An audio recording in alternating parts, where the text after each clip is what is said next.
Menimcha vaqti keldi.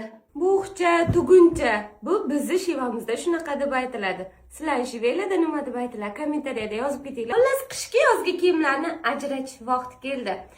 Yozgi kiyimlar kamroq bo'lib, qish kiyimlar albatta ko'payib ketadi. Sizlarga zo'r yechimini aytaman. Bu sandig'imiz haqida eshitmagan ayol kishi qolmasligi kerak. Ota-bobolarimizdan meros bo'lib qolgan bo'xchalarni joyiga joylab, sandiqlarimizni ishlatish vaqti keldi, qizlar. Eskilikdan chiqib, yangilanish davri keldi. Sandiqlarimiz har bir ayolning xonadonida bo'lishi shart. Bu sandiqlarda har faslda beminnat ishlatasiz. Ichi esa shu qadar kengki, xohlagan narsangiz sig'adi.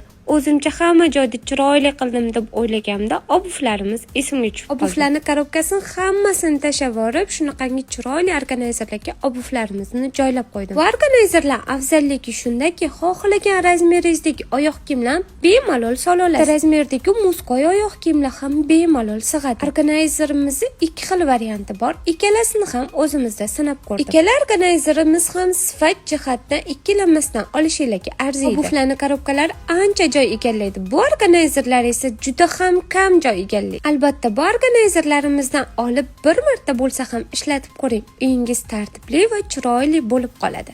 Chinnisaroy doim eng yaxshilarini taklif qiladi. Bizga obuna bo'lishni esa unutmang. Butun O'zbekiston bo'ylab dastavka xizmatlarimiz mavjud.